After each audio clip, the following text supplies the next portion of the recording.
Es un placer estar con ustedes. Estuve aquí hace tiempo con doña Marta de Figueroa y está muy lindo el local. Los felicito. Traigo unos libros conmigo a la salida, los que quieren adquirir. Este es el tema que voy a tratar: ética, política y familia. Pero solo voy a hablar de la política. Le dejo a usted la familia y la ética. Traigo este otro libro que es el último: discernimientos y conceptos bíblicos. Miren, hemos perdido los conceptos bíblicos y se predican una pila de disparates. Nosotros los pentecostales tenemos en teoría el bautismo del Espíritu Santo y los 9 dones. Y entre los 9 dones hay 3 que son muy importantes pero no se practican. Los dones para saber, sabiduría, ciencia y discernimiento. Pero yo creo que estos 3 se han perdido y lo que tenemos es disparate, locura y aberraciones. Este libro trata sobre ese tema. Y este otro,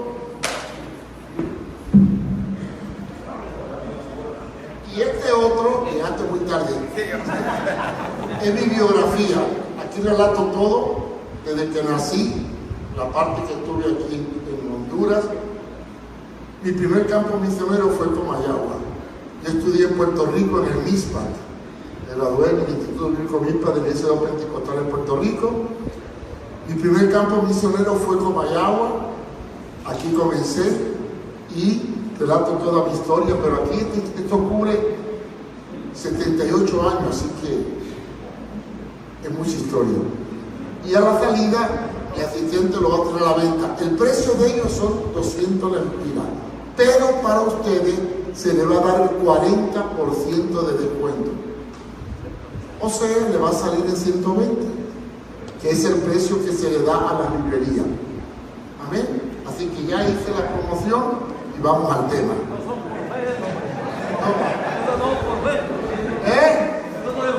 No, eso no ocupan fe. Bueno, pueden esperar que se apaguen las luces, pero yo voy a estar ya en la finca.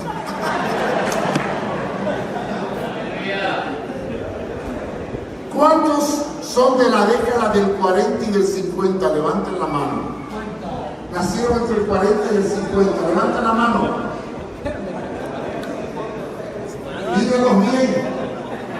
Mírenlo, que levanten la mano, mírenlo. Porque ellos pronto ya me estarán.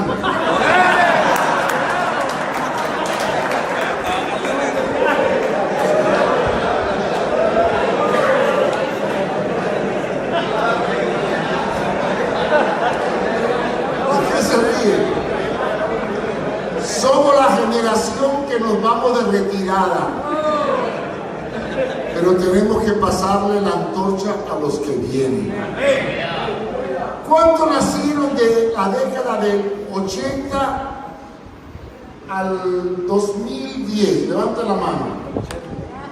Del 80 para acá. Todos que nacieron después del 80 para acá. Del 70, añadémoslo del 70 también. Ustedes son los que van a coger lo que dejan los que nos vamos. Dejen cosas buenas. Sinceramente, ustedes han prosperado mucho. Buena música, buenos equipos de sonido, pero falta algo. Y yo vivo añorando aquellos tiempos. A los de 60 no ven en ningún lado. Bueno, están en el medio de los que se van.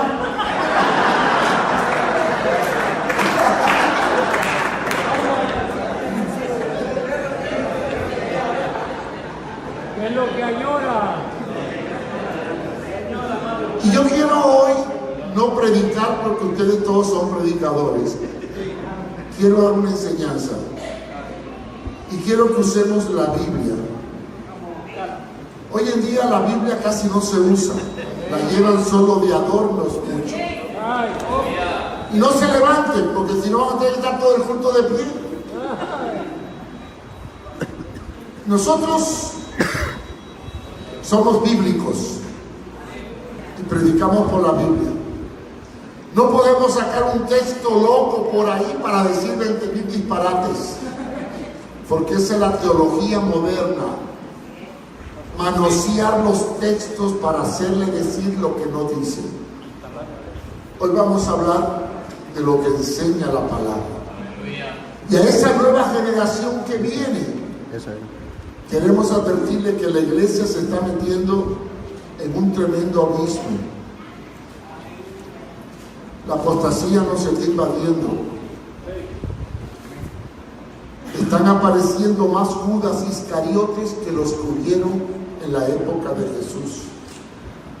Y si yo le preguntara cuál fue el pecado de Judas Iscariote, el ser ladrón y tener ambición. Ay, hermano, ¿de dónde usted se saca eso? Búsquese Juan capítulo 2 y versículo 6. Ahí se le dice que era un ladrón. Jesús tenía ladrones y en la iglesia hay ladrones. Así que no se asuste. No vinieron. ¿Qué dice Juan 12:6? A ver, uno que se ponga de pie.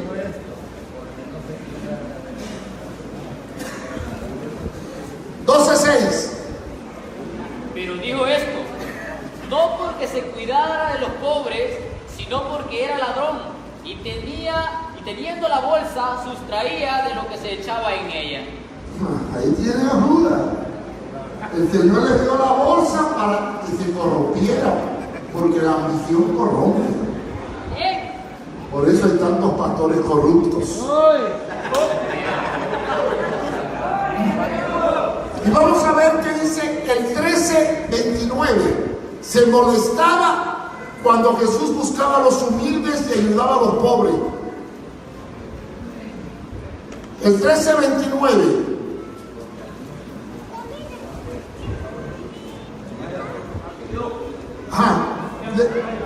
Léelo.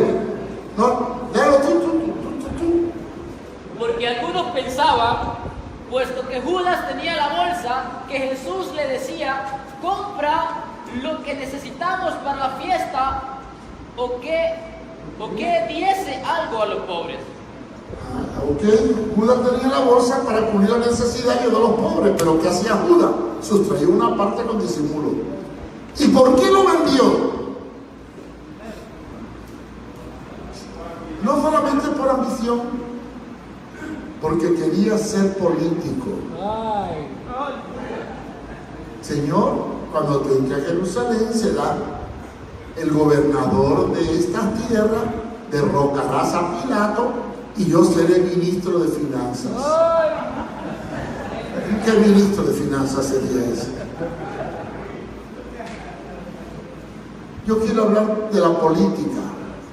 Quiero entrar a la política haciendo un análisis, porque muchos pastores son atraídos y seducidos, como dice Santiago, para prosperar a costilla de la codicia que produce la política. Primera verdad, ningún sistema político puede cambiar al hombre. Ningún partido político puede cambiar al hombre. Ningún pastor evangélico ni diputado evangélico puede cambiar al hombre. Solo lo puede cambiar Jesucristo. Y ustedes y yo somos embajadores de un rey. Y descender al nivel del político es una vergüenza. Es convertirse en un Judas que vende a su maestro. Pero ¿por qué hay pastores que caen en el juego de la política? Simplemente creen que desde la perspectiva política podremos sanear una sociedad podrida. Pero ¿se puede imponer la moral por la fuerza? Yo trabajo rehabilitando drogadictos y pandilleros y alcohólicos. Y si no tienen un encuentro con Cristo, nadie los puede cambiar. Esa utopía de que la iglesia en la plataforma política puede cambiar la sociedad es una mentira del diablo. Amén. Quien puede cambiar la sociedad es cuando el hombre cambia. Dios no cambió el sistema, Dios cambia al individuo, para que el individuo cambie su entorno. Pero vamos a entrar un poco más a fondo. Los que defienden la inclusión de la política, la iglesia en la política, usan mucho el Antiguo Testamento. Y usan el reinado de los reyes. Vamos a buscar Biblia. Dicen ellos que Dios estableció el gobierno de los reyes para gobernar a su pueblo y que nosotros debemos también gobernar al pueblo. Pero es que no leen la Biblia. Vamos a buscar 1 Samuel, capítulo 8, versículo 6. Vamos a citar mucha Biblia, así que no se levanten porque van a estar parados cada rato. 1 Samuel 8, 6, 7 y 8. 1 Samuel 8, capítulo 8, versículo 6 hasta el 8. Y descendió Samuel y le contestó Samuel estas palabras que le dijeron: danos rey que nos juzgue. El pueblo le pidió a Samuel rey. Y Samuel oró al Señor. Y dijo el Señor a Samuel: oye la voz del pueblo en todo lo que te dijeren, porque no te han desechado a ti, sino a mí me han desechado, para que no reines sobre ellos, conforme a todas las obras que han hecho desde el día en que los saqué de Egipto hasta hoy, que me han dejado y han servido a dioses ajenos. Así hacen también contigo. Pero no en todo el capítulo, vamos a resumir. El gobierno era teocrático. Dios gobernaba con los jueces por medio del Pentateuco, de la ley. No había un gobernante con el poder absoluto, porque el gobierno de los jueces dependía de un juez que Dios puso. El primero fue Moisés, el último fue Samuel, y habían por cada tribu 12 ancianos y después una estructura de discipulado según enseñó Jetro a Moisés, líderes de 10, de 50, de 100, de 1000. Y el juez solamente juzgaba según la palabra. Pero el pueblo vio que los paganos tenían reyes y quisieron imitar a los reyes y le pidieron a Samuel un rey. Dios le dijo: mira, no te están desechando a ti, le dijo a Samuel, es a mí a quien están desechando para que yo los gobierne. Si quieren rey, ponle rey, pero adviérteles que le cobrarán impuestos, cogerán lo mejor de sus tierras, se aprovecharán de sus mujeres y mandarán a su joven a la guerra. Adviértele todo eso. Pero el pueblo quiso rey y le puso a Saúl. La historia refleja que el gobierno de los reyes fue un fracaso. Y le voy a decir para que vean, lo que pasa que son tantas citas. Si ustedes buscan Segunda de Reyes, capítulo 3, versículo 2, todos los reyes fueron sinvergüenza. David fue el mejor. No, David no fue el mejor. Solo que tenía el corazón humilde y reconoció su pecado, pero David fue un sinvergüenza. No mató a mandar a Urías para quedarse con su mujer. Lo único que tenía David era que es sensible delante de Dios y se arrepentía. Pero no hablemos de los otros reyes. Y Salomón, es cierto que tenía sabiduría al principio, pero se corrompió, se perdió. Tenía muchas concubinas, se descarrió. Por eso escribe el libro de Eclesiastés. No hubo un rey recto, porque el poder corrompe absolutamente. Miren, Segunda de Reyes 3:2. ¿Qué dice del rey? ¿Qué dice? Ok. Y vamos al 8:18. ¿Qué dice? Y anduvo en el camino de los reyes de Israel, como hizo la casa de Acab, porque una hija de Acab fue su mujer, e hizo lo malo ante los ojos de Jehová. Y si sigo citando, por ejemplo, Segunda de Reyes 3:2, 13:11, 14:24, 15:9, 15:18, 15:24, ¿para qué? Decir que un gobierno de reyes o un pastor político puede sanear la sociedad cuando los reyes de Israel fracasaron, y usar el argumento de los reyes para justificar la política es una aberración y no debemos aceptarlo. Pero vamos al Nuevo Testamento. Hay que conocer historia. Cuando Jesús nació, Palestina estaba bajo el dominio de los romanos, que era un imperio, cuya sede estaba en Roma, y los César, que llamaban Quirios, o señores absolutos. En la conquista de Palestina, los romanos le dejaron a los judíos cierta libertad religiosa, pero tenían que pagar impuesto a Roma. Además, tenían que pagar el tributo al templo. Y Poncio Pilato, que era el gobernador en la época de Jesús, le permitía a los judíos cierta libertad siempre y cuando pagaran sus impuestos a Roma. Había un movimiento guerrillero, los celotes. Barrabás era uno de ellos. Y algunos de los discípulos de Jesús salieron del movimiento de los celotes, de los guerrilleros, de los que estaban contra el sistema. ¿Qué ocurrió? Eso nace en un momento turbulento, bajo un dominio extranjero que le cobraba un impuesto exagerado a los pobres judíos. Y lo peor es que contrataban a judíos para que le cobraran impuestos a Roma. ¿Saben quién era Mateo? Era cobrador de impuestos.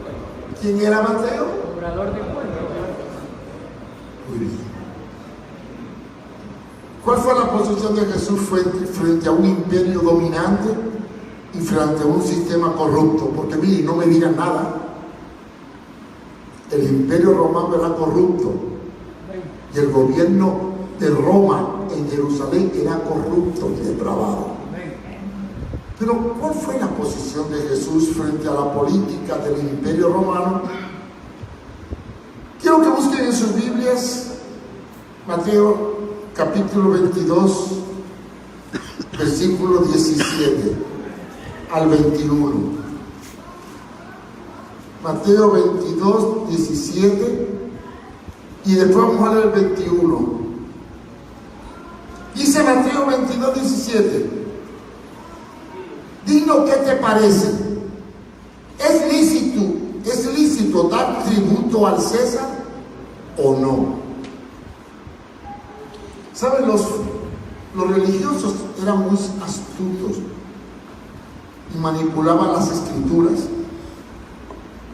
y manipulaban las preguntas, y siempre trataban de que Jesús cayera en una trampa, y tenían una trampa preparada.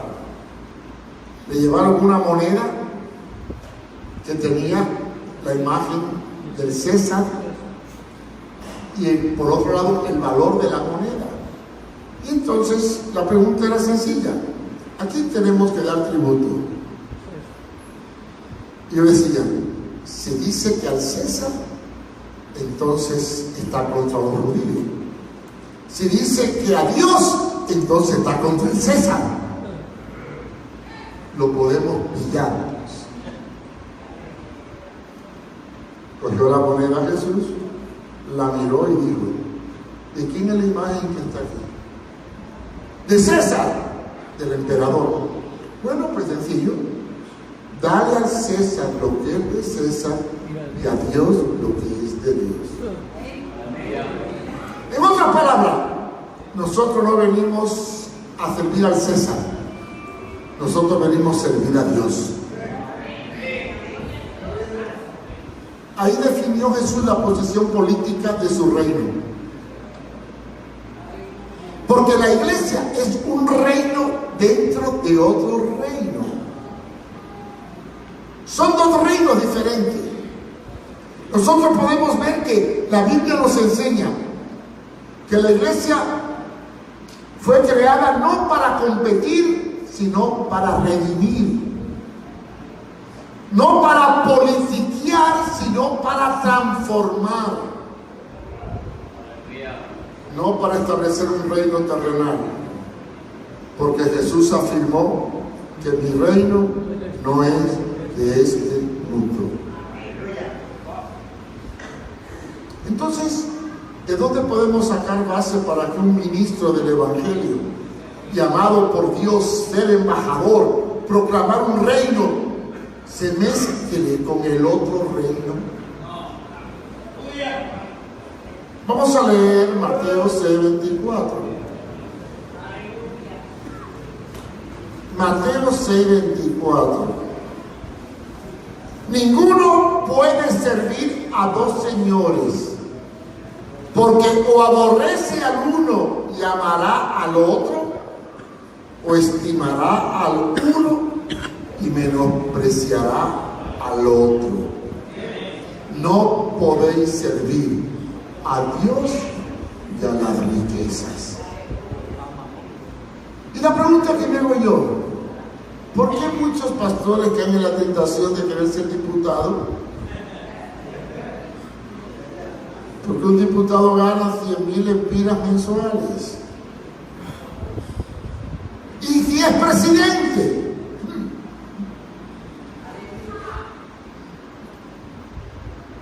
por arriba gana y por abajo también. ¿Conocen ustedes algún político que haya salido pobre de la política? No, han salido corruptos. No puedo predicar en un púlpito un Dios y a la vez predicar de un partido. Porque Dios no me llamó a hacer política, Dios me llamó a proclamar el reino de Dios y su justicia.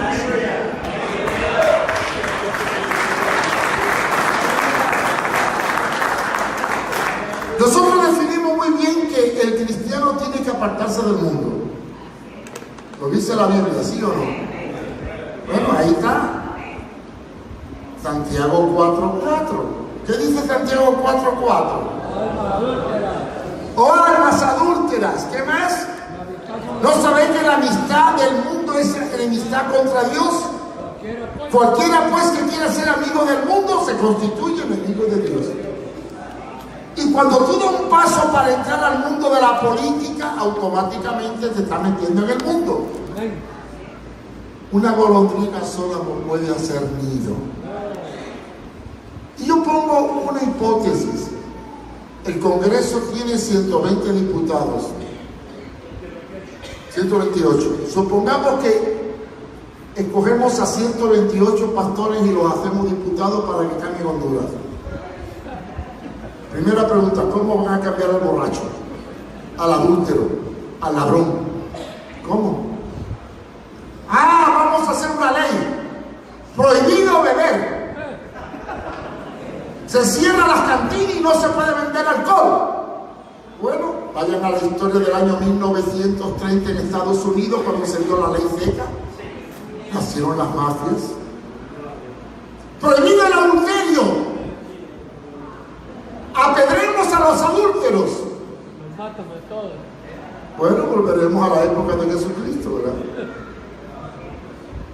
Puede 128 diputados diputados, pastores, evangélicos, cambiar el pecado engendrado en el corazón del hombre con una ley?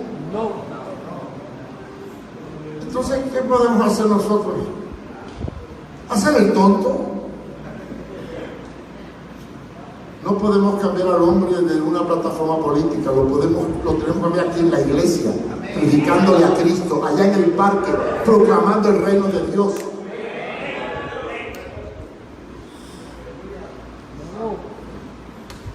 Pero hay otro texto más fuerte todavía. ¿Hasta dónde puede un cristiano pastor inmiscuirse en negocios del mundo? ¿Hasta dónde puedo yo meterme en negocios de este mundo?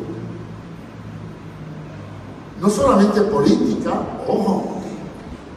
A lo mejor tiene un amigo empresario que es mundano y quiere poner una empresa. Y tú dices, bueno, me voy a asociar con él y voy a apoyarlo y voy a ser copartícipe de su empresa, siendo pastor.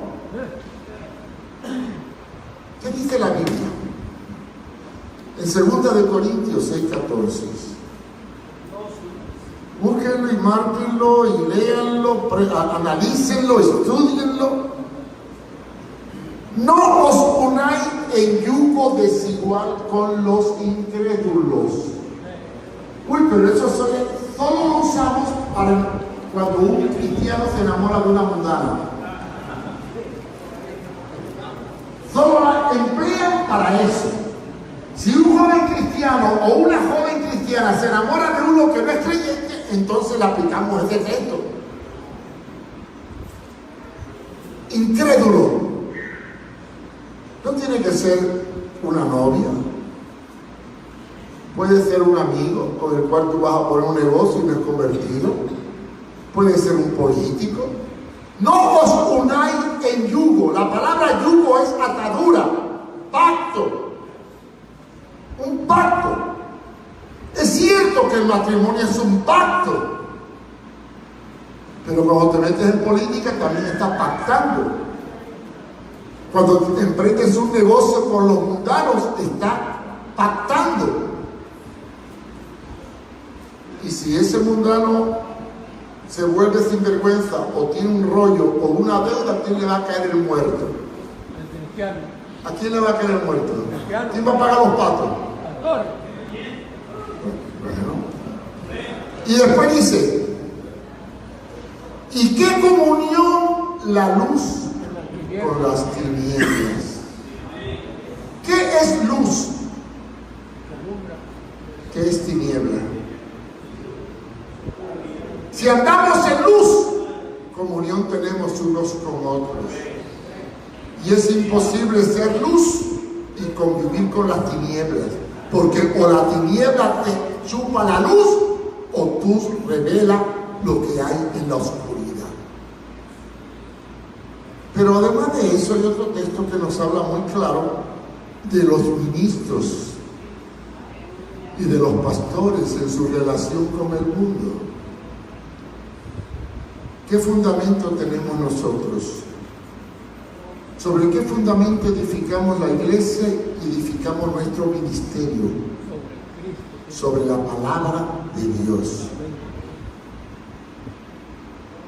¿Qué dice? 2 de Timoteo 2:19.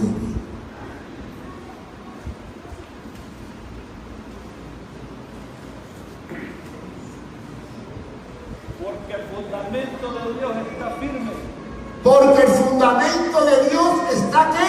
Firme. Firme. Ahora bien, ¿en qué está firme? ¿En qué está firme? En que te has apartado de iniquidad. Iniquidad. Pero, ¿sabemos qué es iniquidad? Es maldad, pecado, engaño, mentira, corrupción, falsedad. ¿Sabe cuál es el arte de la política? Es el arte de mentir y de hacer falsas promesas. ¿No han oído el cuento ese del político que llegó a un pueblo para ganar votos. Y le dijo: señores, yo les prometo que cuando sea presidente les voy a hacer un puente. Y la gente: pero señor, que aquí no tenemos río. No se preocupen, les voy a hacer el río también.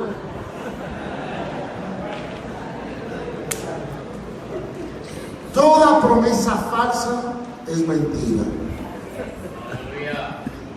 Todo engaño es mentira. Y nosotros tenemos que ser proclamadores de la verdad y hablar con verdad. Iniquidad. Todo aquel que invoque del Señor, el nombre del Señor, apártese de iniquidad. Yo creo que más claro no canta un gallo. ¿Puede un cristiano honesto, recto, juntarse con un corrupto mundano? No. A ver, ¿quién se me da una cita bíblica? Porque no la tengo a mano ahorita, pero que Pablo le dice a los cristianos de Corintio: no os juntéis con ninguno, ¿qué?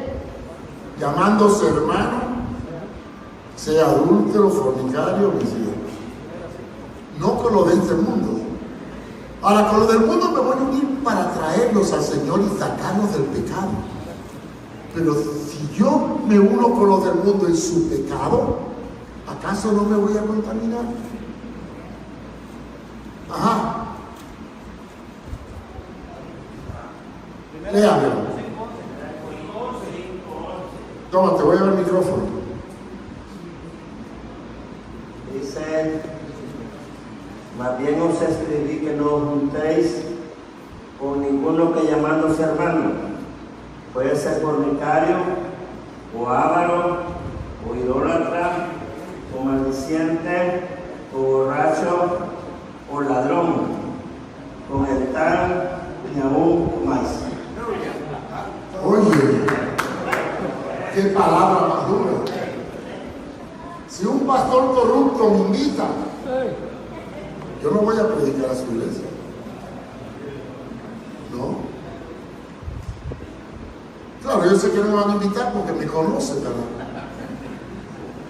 Pero si tú sabes que una persona dice que es cristiano y anda con medias tintas, engañando y mintiendo, y andas con él, atenta a las consecuencias. No os juntéis con ninguno que llamándose, que creyéndose cristiano, viva desordenadamente. Ahora bien, ¿cuál es el papel de la iglesia en el panorama político hondureño? Primero, somos profetas. Vamos a aclarar esto de profeta, porque hay una pila de profetas locos por ahí que tienen el título de profeta y no profetizan nada, sino que lo roban todo. Un profeta no es uno que dice: lobo viene, peligro hay. Ese es un tonto. Profeta es el que toma la palabra para señalar el pecado y corregirlo. ¿Cuándo nacieron los profetas? Cuando renunciaron a los jueces. ¿En qué se convirtió Samuel cuando dejó de ser juez? ¿En qué? ¿Cuál era el papel de los profetas en la época de los reyes? Un profeta era un hombre de Dios separado de la política del rey, separado del sistema político, buscando a Dios. Cuando miraba que el rey se apartaba de la palabra, Jehová le decía: ve, amonéstale y dile su pecado. Por eso dice que los profetas eran apedreados y rechazados y no caían bien. Por ejemplo, Natán. ¿Qué le pasó a Natán cuando fue a ver a David para condenar su pecado? Y Elías. ¿Cómo sufrió Elías?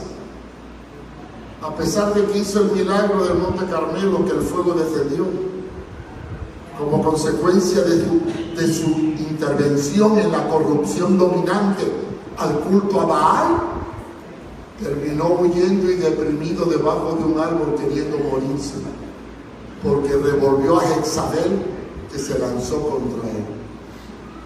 Un profeta es uno que denuncia el pecado, que señala lo injusto, lo incorrecto, lo inmoral. Ese es un profeta. No es el que viene a sacarte dinero diciéndote que bendición viene, que prosperidad hay. Ese no es un profeta, es un vividor. El profeta denuncia, corrige, exhorta, reprende con toda autoridad para que la iglesia se mantenga sana en la palabra. Pero tristemente ya no tenemos esos profetas.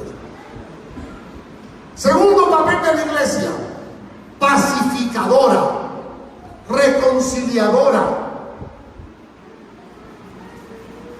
Aquí todos los que están son pastores.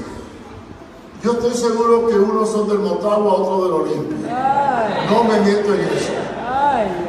Cuando salga por ahí para afuera, sea del Motagua, sea del Olimpia, sea del Vida o quien le dé la gana. Pero cuando entran aquí son de Cristo. En política, aquí hay hermanos que simpatizan con Libre, con los liberales, con los nacionalistas, con el Partido Anticorrupción. No importa con quién simpatice, es tu libertad. Es tu libertad y es tu derecho a pensar de la puerta para afuera como quieras. Pero cuando seas ministro del Evangelio, resérvate tus ideas y sujétalas al señorío de Cristo. Si un pastor es tentado a ser político o alcalde, dígale a su jefe inmediato, a su cobertura: hermano, yo quiero dedicarme a la política, dejo mi puesto de pastor y dejo mi puesto de ministro. Echa a un lado la Biblia y tome la bandera del partido. No hay problema. Pero cuando estemos en el ministerio, en el púlpito, en la iglesia, somos pacificadores, promotores de la paz entre los hermanos. Bienaventurados los pacificadores, porque ellos serán llamados hijos de Dios. Mateo 5:9.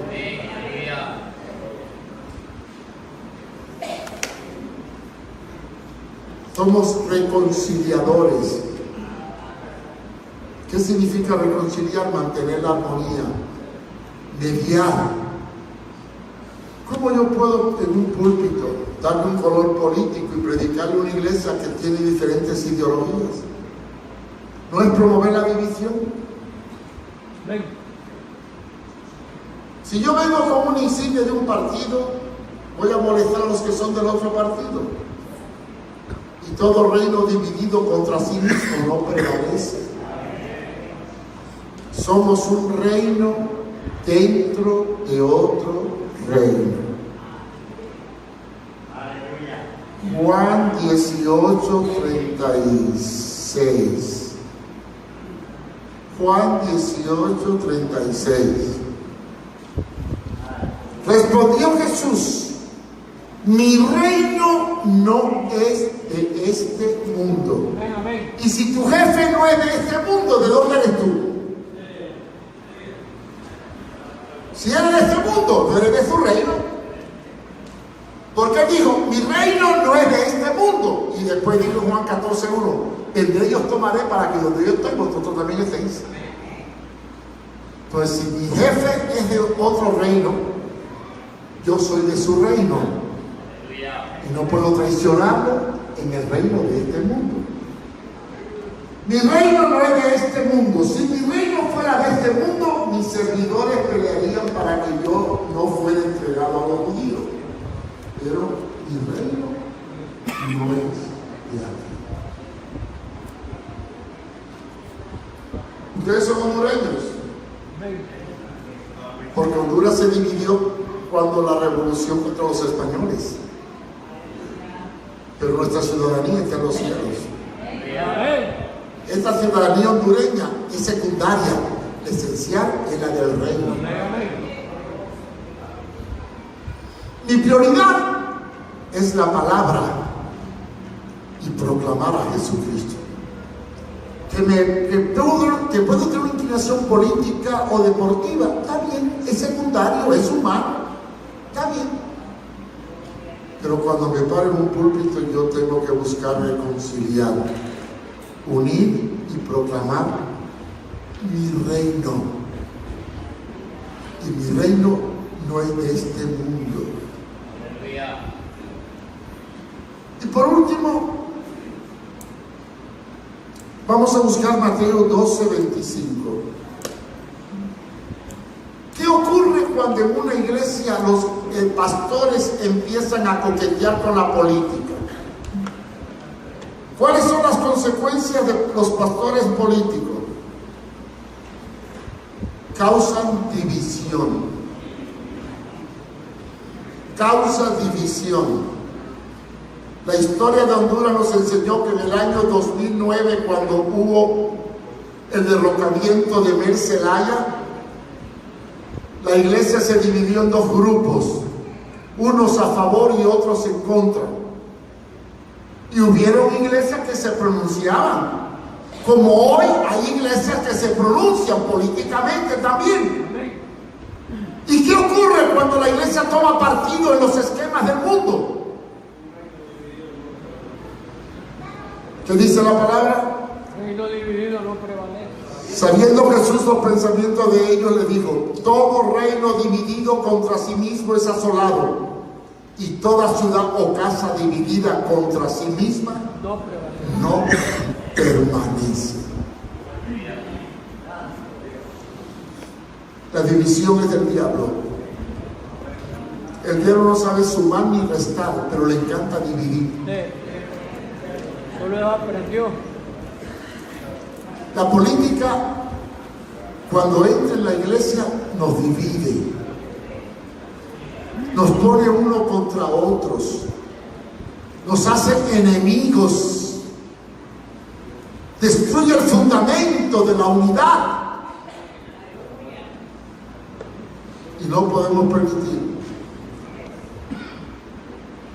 que la teología del dominianismo o del reino ahora que algunos pastores promueven se nos cuele en las iglesias para dividirla.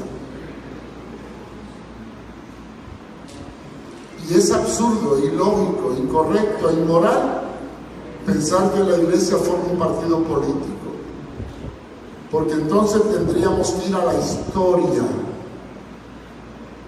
y el pastor que no sabe historia va a cometer errores en el presente. No sé cuánto le entiendo la historia de la iglesia. Bueno, hemos olvidado tanto la historia que hasta hemos olvidado el himnario que teníamos antes, el himnario de gloria. Hemos olvidado mucha historia de la historia, y cuando olvidamos la historia caemos en desvirtuaciones. ¿Saben? Un secreto de los judíos, por qué se mantuvieron mezclados con otras naciones 2000 años sin perder su lengua, su identidad y sus principios, ¿en qué consistió? En el mandato de Dios, cuando le dijo: estas palabras las repetirás al levantarte, al caminar, al despertarte, en todo el día. ¿Saben ustedes que los judíos, desde que el niño es pequeñito, le están contando la historia de Abraham, de Isaac, de Jacob, de Moisés? ¿Saben ustedes que mientras los cristianos en la Semana Santa cierran las iglesias porque están de vacaciones,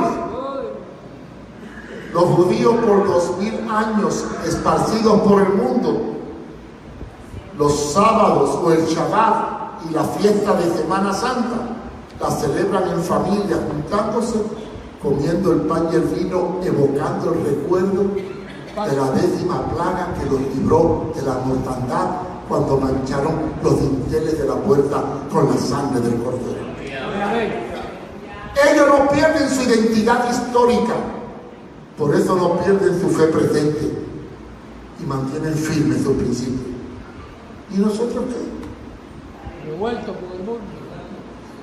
Yo voy a hacer una pregunta. ¿Cuántos pastores celebraron el Viernes Santo las 7 palabras? Levanten.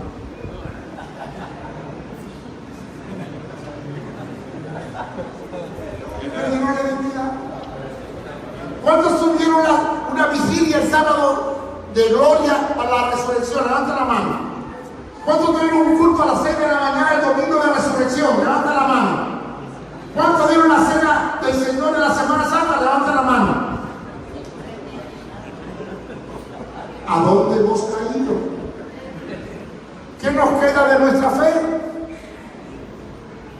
¿Dónde está nuestro patrimonio? ¿Dónde está nuestra historia? ¿Dónde está nuestra identidad? Yo fundé un movimiento, Brigada Amor Cristiano, y he visto cómo ha perdido toda la visión original. Se ha perdido la visión. ¿Por qué perdemos la identidad? Porque perdemos la historia. ¿Por qué los judíos no han perdido su identidad y todavía siguen viviendo lo mismo que vivían en la época de Jesús? ¿Por qué? Porque ellos nunca olvidaron el pasado. Porque recordando el pasado, evitamos los errores del presente. En el año 3313, Constantino hizo el decreto de tolerancia y recibió a la iglesia y la protegió. La hizo parte de su imperio y se convirtió en el catolicismo romano. Vean la historia. Cómo se corrompió que hasta hubo un papa mujer llamado Juana la Papisa, que se embarazó de otro, de uno de los que la cuidaba. Lea la historia para que vean cuántas matanzas se han hecho en el nombre de Dios por caer en el error de la política y de la corrupción social. Lea la historia de Honduras. Qué vergüenza da que ni los pastores saben la historia de tu país.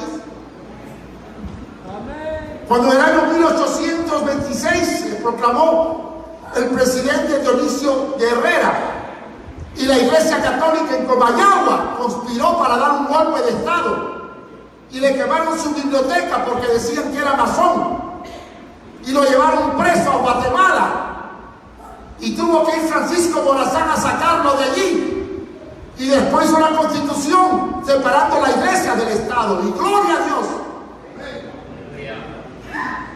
Cuando la iglesia se une con el Estado se corrompe. La iglesia fue creada porque es un reino fuera de otro reino.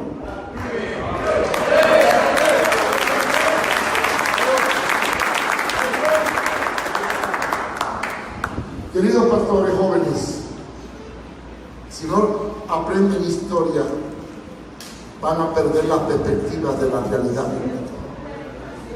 Hay dos cosas que hoy la iglesia está ignorando, y con esto va a terminar: la historia y la escatología. La historia y la escatología. ¿Qué es la escatología? El estudio profético de los tiempos. La iglesia tiene que ir a la apostasía. Y lástima que no puedo entrar en mucho detalle, pero de todos los que están aquí, quizás cuando venga el arrebatamiento, porque yo no creo en el rapto, porque el rapto es robar, y él no va a robar, él va a llevarse lo que es suyo, arrebatar. Cuando venga el arrebatamiento, yo creo que el 10% de los que están aquí son los que se van a ir. Y se lo puedo mostrar con la Biblia. Se lo demuestro. Cuando Elías cayó en depresión, Y Dios le habló. Le dijo que había una cantidad de gente que no habían doblado la rodilla de Baal. 7.000. ¿Cuánto eran? 7.000. ¿Cuánto? ¿Y cuánta población tenía Israel en aquel entonces? Posiblemente 500.000. 500.000. Y solo 7.000 se mantuvieron firmes. Ok. Segunda prueba. Jesús sanó a 10 leprosos.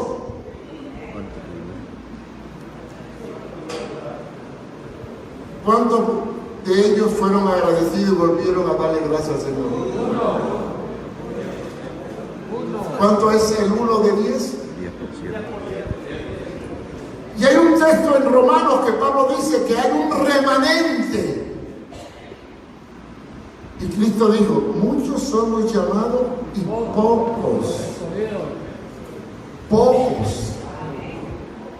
Y pocos no es mucho, ¿verdad que no?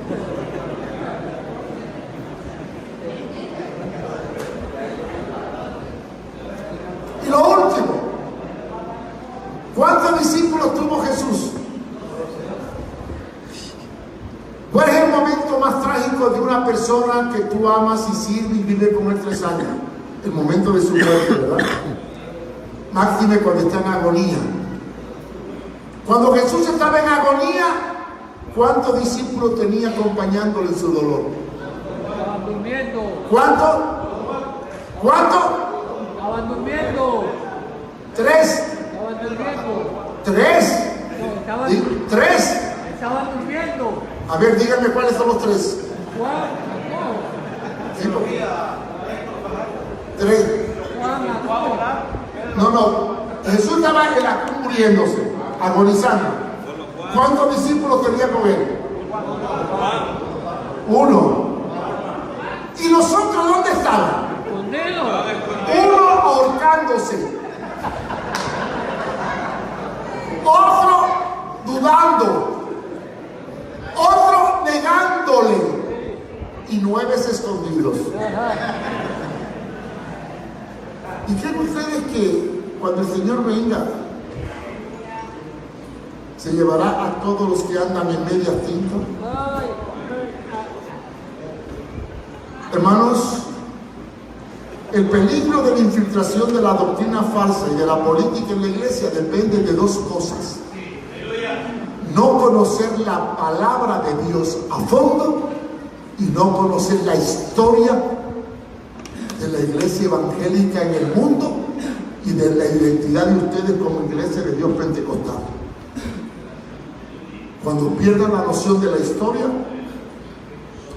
olvídense, están ya en la boca de Satanás. Porque la historia se repite. La historia se repite. ¿Hay idolatría en la iglesia evangélica? ¿Se predican disparates en la iglesia evangélica? ¿Hay Judas Iscariotes en la iglesia evangélica? ¿Hay Tomases en la iglesia evangélica? ¿Y hay Juanes también? Sí. Bueno, mira, a ver dónde te ubicas tú. Pero no podemos nosotros perder la perspectiva de la historia frente a la política y la condición de Honduras en estos momentos. Y termino con algo que ocurrió una vez.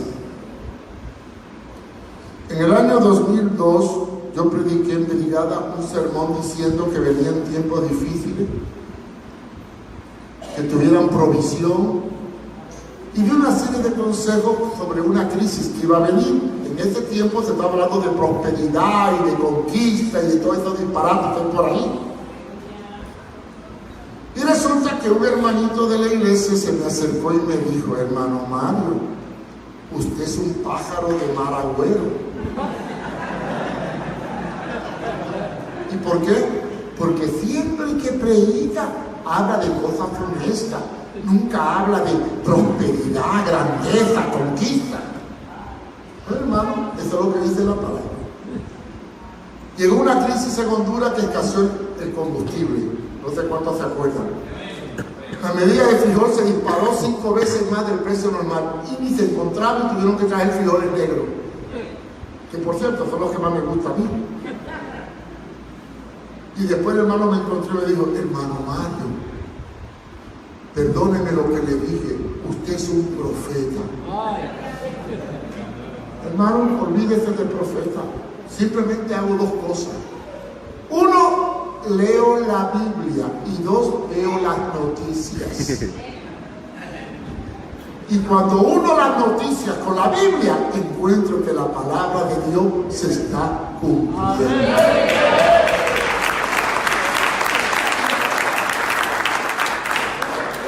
Porque vendrán tiempos peligrosos. Estamos viviendo. Y lo que viene no es nada.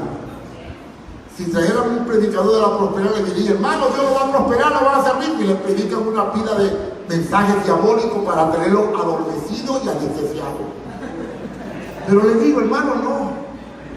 Prepárese con Dios, porque lo peor está por venir. Cristo viene pronto. Retén lo que tiene para que ninguno tome tu corona. Porque los tiempos que vivimos son tiempos peligrosos. Y no crea que Honduras va a mejorar. No. El mundo va de mal en peor. Y se avecinan cosas catastróficas. Lástima que no trajo un libro profético que tengo sobre el rompecabezas profético. Lo escribí hace 7 años. Y todo lo que escribí parece que está cumpliendo. Ahora dicen que hay un meteoro que viene para la tierra y está en peligro. Algo terrible va a ocurrir. Y la iglesia tiene que estar preparada. Porque los tiempos, hermanos, los tiempos son peligrosos. Yo hago un llamado a todos los pastores jóvenes que aprendan de los viejos. Y le voy a pedir a los viejos, a los que ya nos vamos, que le digan a los que están aquellos tiempos gloriosos que vivimos. Amén. Para que sepan que lo que han heredado ha sido el producto de mucho esfuerzo, de muchas luchas y de muchos sacrificios. Vamos a inclinar nuestras cabezas. Vamos a tener un momento de oración. Quédense sentados, inclinen sus cabezas. Y vamos a tener un momento de silencio para meditar y preguntarle al Espíritu Santo sobre si los tiempos que vivimos son tiempos fáciles o difíciles. Para que examinemos nuestro ministerio a la luz de la palabra. Para que desechemos toda ambición y relación con las huestes de este siglo.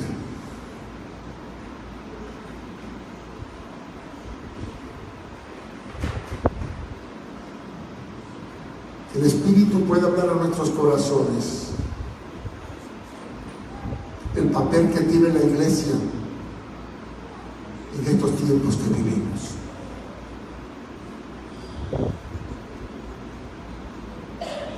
Aleluya. Padre, venimos delante de ti. Queremos pedirte por la iglesia de Dios Pentecostal en Honduras. Que no olvidemos el pasado para caer en el error del presente. Que retomemos nuestros principios. Que entendamos que somos un reino dentro de otro reino. Un movimiento que Dios lo puso para predicar a tiempo y fuera de tiempo. Y preparar un pueblo que se aparte de iniquidad. Una iglesia santa. Una nación escogida. Y que nos haga entender que por sufrimientos y dificultades tendremos que pasar. Porque cada día que vivamos, tu palabra se va a cumplir. Y el espíritu de mentira prevalecerá. Y la codicia gobernará. Pero tú nos has separado, Dios, para dar testimonio de la verdad. Y tu palabra es verdad. Yo te pido por los jóvenes ministros que se están levantando para ocupar los lugares de los que nos vamos. Que ellos puedan aprender del pasado para no cometer los errores en el presente. Que nos haga ser, oh Dios, profeta en medio de un mundo desesperado. Que nos haga ser luz en medio de las tinieblas. Que seamos sal que detenga la corrupción dentro de tu iglesia. Y que nos guardemos santos. Porque dice tu palabra que sin santidad nadie verá al Señor. Aleluya. Vamos a darle gracias al Señor, hermano. Exprésese. Ahora sí, con libertad, alce su voz. Dígale a Dios: oh Dios, prepara tu iglesia. Prepara nuestros ministerios para afrontar los días que vienen. No nos haga claudicar para buscar lo que el mundo busca. Que estemos contentos sabiendo que estemos como estemos, estamos en tu voluntad. Ayúdanos, Dios. Guárdanos de esta sociedad cada vez más violenta y decadente. Guárdanos en un país corrupto para no contaminarnos, oh Dios. Que seamos rectos conforme a tu palabra. Gracias, Señor. Gracias. En el nombre de Jesús. Amén. Amén. Dios le bendiga. Si algún pastor tiene internet y quiere pedir una tarjetita a la salida, ahí la va a tener el que vende el libro. Y Dios me le bendiga. Gracias, hermano obispo, por haberme invitado.